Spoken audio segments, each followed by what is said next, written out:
بسم اللہ الرحمن الرحیم۔ السلام علیکم ورحمۃ اللہ وبرکاتہ۔ ویلکم مائی یوٹیوب چینل حافظ شفیق۔ معزز سامعین، امید کرتا ہوں کہ سب خیریت اور عافیت کے ساتھ ہوں گے۔ الحمدللہ سورۃ القاریہ اس کا پارٹ 3، جس کے اندر آج انشاءاللہ ہم آیت نمبر 6 اور 7 پڑھنے جا رہے ہیں۔ ہمارا مقصد آپ کے سامنے یہ صرف 2 آیات پڑھنا ہی نہیں ہوگا، بلکہ ان 2 آیات سے نکلنے والے تمام اصول و ضوابط اور تجویدی قوانین آپ حضرات کے سامنے رکھیں گے، تاکہ آپ ان اصول و ضوابط اور تجویدی قوانین کو مد نظر رکھتے ہوئے بقیہ قرآن کی صحیح طریقے سے تلاوت کر سکیں، اور یہی ہمارا مقصد ہے۔ اگر آپ 24 گھنٹے میں سے 7 سے 8 منٹ نکال کر ہماری ویڈیوز کو چند دن کے لیے سننا شروع کر دیں تو انشاءاللہ چند دنوں کے اندر آپ قرآن کو صحیح تجوید کے ساتھ پڑھنا سیکھ جائیں گے، جو کہ ہر مسلمان کے لیے ضروری ہے۔ تو بہرحال آئیے آج کا سبق شروع کرتے ہیں۔ اعوذ باللہ من الشیطان الرجیم، بسم اللہ الرحمن الرحیم۔ سورۃ القاریہ آیت نمبر 6۔ فا زبر فا، حمزہ زبر میم ام، میم زبر الف ما، فاما۔ یہاں پر چند باتیں سمجھ لیجئے۔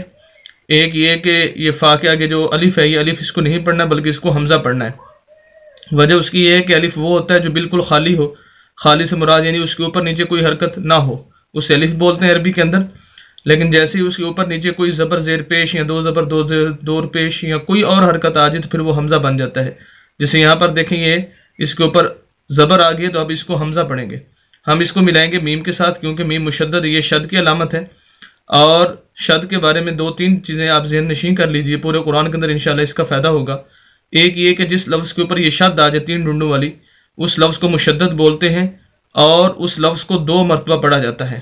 ایک مرتبہ پچھلے لفظ کے ساتھ ملا کر، اور دوسری مرتبہ اس لفظ کے اوپر یا نیچے کوئی نہ کوئی حرکت ضرور موجود ہوتی ہے، اس کے ساتھ اس کو پڑھنا ہوتا ہے۔ اب حمزہ کو ہم میم کے ساتھ ملائیں گے اور میم کے اوپر زبر ہے، پھر ہم میم زبر ما، تو میم 2 دفعہ پڑھا جائے گا۔ ایک بات تو یہ ہو گئی۔ نمبر 2 کہ مشدد لفظ کو، شد والے لفظ کو سخت کر کے ہلکی سی آواز کو روک کر پڑھنا ہوتا ہے۔ نمبر 3 یہاں پر صرف میم مشدد کے بارے میں، یا نون مشدد یا میم مشدد، جب بھی نون مشدد اور میم مشدد ہوں گے تو ان دونوں پر غنہ ہوگا۔ غنہ کہتے ہیں ناک میں آواز لے جانے کو، ناک میں آواز آئے گی۔ فَأَمَّا، یہ ناک میں آواز جانا یہ غنہ ہے، تو یہاں پر غنہ ہوگا۔ اور چوتھی بات یہاں پر یہ ہے کہ میم کے آگے الف ہے اور یہ الف مدہ ہے۔ ویسے حروف مدہ 3 ہوتے ہیں، الف مدہ، واو مدہ اور یا مدہ۔ الف مدہ کی علامت اور نشانی یہ ہے کہ ایسا الف جس کے پچھلے لفظ کے اوپر زبر ہو، جیسے یہاں پر یہ الف ہے، پچھلا لفظ میم ہے اور اس کے اوپر زبر ہے، تو اس کو الف مدہ بولتے ہیں، اور ایسے لفظ کو ایک الف کے برابر لمبا کر کے پڑھنا ہوتا ہے۔ اسی طرح واو مدہ اور یا مدہ بھی انشاءاللہ سبق میں آگے تو ٹھیک، تو اگر نہ میرے چینل پر ویڈیو موجود ہے وہاں آپ پوری ڈیٹیل کے ساتھ دیکھ سکتے ہیں۔ تو بہرحال فَأَمَّا غنہ بھی کریں گے، الف بھی اگلا پڑھنا ہے یعنی میم کو لمبا بھی کریں گے۔ فَأَمَّا میم زبر نون من، یہاں پر غنہ نہیں ہوگا بلکہ یہاں پر اخفا ہوگا۔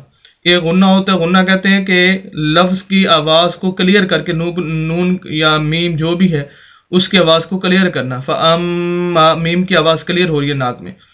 اور اخفا کہتے ہیں، اخفا کا معنی چھپانا، کہ نون کی آواز کو چھپا کر پڑھنا۔ اب نون کو پڑھیں گے صحیح لیکن آواز کلیئر نہیں ہوگی اس کی میم کی طرح، جیسے من من من، یہ نون کی آواز یعنی اخفا ہے۔ سا زبر سا، قاف پیش قو، ساقو، لام زبر تالت، ساقولت، یہ ساکن حروف ہے، پچھلے لفظ کو ساتھ ملیں گے کیونکہ ساکن لفظ خود بخود نہیں پڑھا جاتا، پچھلے لفظ کی ہیلپ کی ضرورت ہوتی ہے۔ تو بہرحال ہماری آیت ہوگی یہاں تک۔ فَأَمَّا مَن ثَقُلَتْ، میم زبر ما، واو زبر الف وا، ما وا، یہ واو کے آگے الف اور یہ الف مدہ، پیچھے ڈیٹیل بتا چکا ہوں یہاں پر کہ ایسا الف جس کے پچھلے لفظ کے اوپر زبر ہو، لفظ کو لمبا کر کے پڑھیں گے تو واو کو لمبا کر رہے ہیں۔ ما وا، زا زیر یا زی، ما وا زی، یہ یا مدہ کی جیسے الف مدہ ہے اس طرح یا مدہ ہوتی ہے۔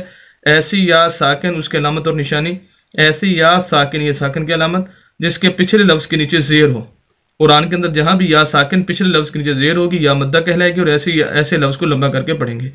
موازی، نون پیش نو، موازین الف مدہ ہے واو کو لمبا کر رہے ہیں، یا مدہ ہے زا کو لمبا کر رہے ہیں، نون پیش نو موازین ہا الٹا پیش ہو، کھڑی زبر کھڑی زیر الٹا پیش 3 حرکتیں ہوتی ہیں، جس لفظ کے بھی اوپر نیچے آ جائیں اس لفظ کو لمبا کرنا ہوتا ہے ایک الف کے برابر، موازینہ۔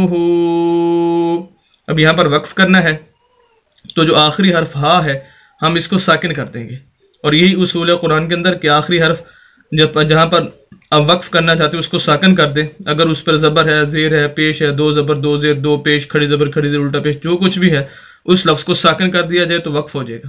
تو اب ہمارا وقف ہوگا موازینہ سے موازینہ، ہا کی آواز آئے گی لیکن الٹا پیش نہیں پڑا جائے گا کیونکہ ہا ساکن ہو گیا، جس طرح یہ یا ساکن اس طرح ہا بھی ساکن ہو جائے گا۔ پوری آیت فَأَمَّا مَن ثَقُلَتْ مَوَازِينُهُ، فا زبر فا، ہا پیش ہو، فا ہو، واو زبر وا، فا ہوا، فا زیر یا فی، یا مدہ ایسے یا ساکن جس کے پچھلے لفظ کے نیچے زیر ہو، یہاں پر ڈیٹیل بتا چکا ہوں، فا ہوا فی، اس وجہ سے لمبا کریں گے اس کو، عین زیر یا عی، یا مدہ لمبا کریں گے عین کو، شین زبر شا، عیشہ، تا 2 زیر را تر، عیشہ تر، تا کو را کے ساتھ ملائیں گے اور را مشدد ہے، شد والا ہے، اس کو موٹا بھی کرنا ہے، موٹے حروف میں سے را، اور دوسرا کیونکہ اس پر زبر ہے اور اگر زیر ہوتی پھر باریک پڑا جاتا ہے، اور اس طرح پیش بھی آ جائے تب بھی موٹا ہوتا ہے، زبر اور پیش کی صورت میں را ہمیشہ موٹا پڑا جاتا ہے، ہاں را کے نیچے زیر آ جائے تو پھر باریک پڑا جاتا ہے، اور یہی لام کی حالت ہے کہ لام کے اوپر زبر اور پیش آنے کی صورت میں لام موٹا اور زیر آنے کی صورت میں لام باریک ہوتا ہے۔